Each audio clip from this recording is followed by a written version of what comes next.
মাসে 5 ধরনের ব্যক্তি আছে এমন যারা রোজা রাখবে ঠিকই, তবে তাদের রোজার কোনো দাম থাকবে না, মূল্য থাকবে না। এই কোয়ালিটির লোক যারা আছে তাদেরকে সাবধান হওয়ার দরকারটা আছে না নাই?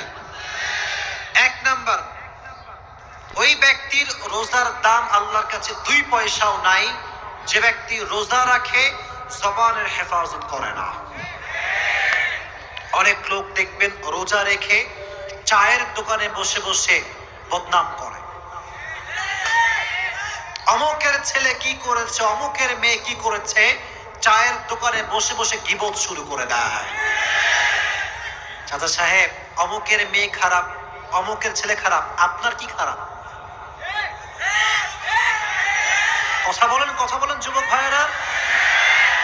নিজেকে দেখেন, নিজে ভালো তো দেশ ভালো, নিজে ভালো তো গোটা বাংলাদেশ ভালো হয়ে যাবে, ঠিক না বলেন? জবানের হেফাজত করতে হবে, এটা বড় দামি একটা জিনিস। মনে রাখবো যুবক ভাইয়েরা, জবানের ছোট্ট একটা কথার দ্বারা পুরো সমাজটা ভেঙে চুরে চূর্ণ বিচূর্ণ হয়ে যায়, আর জবানের ছোট্ট একটা কথার দ্বারা পুরো সমাজটা আবার জোড়া লেগে যায়। এটা হচ্ছে মুখের খেলা। মুখের কথা সবচাইতে বড় দামি কথা, আর যার মুখের কথা মিষ্টি সবাই তাকে কলিজার ভেতর থেকেই ভালোবাসতে শুরু করে দেয়, ঠিক না প্রিয় ভাইরা? এজন্য 1 নাম্বার, জবানের হেফাজত করতে হবে। 2 নাম্বার, যদি আপনারা সবাই রমজান মাসে আল্লাহ তাআলার কাছে রোজাকে কবুল করাতে চান, কানকে হেফাজত করতে হবে।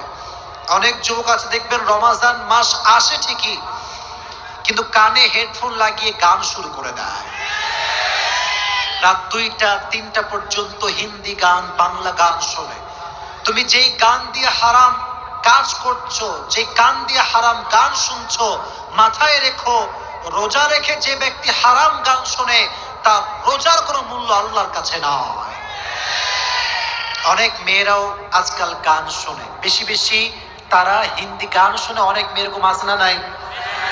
প্রচুর পরিমাণে মেয়েরা হিন্দি বাংলা গান শোনে, ইভেন পুরো বছরও শোনে, রমজান মাসেও ছাড় দিতে চায় না।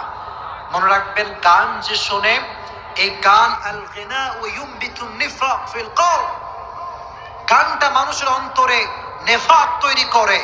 আর যে গান শোনে রমজান মাসে রোজা রেখে, তার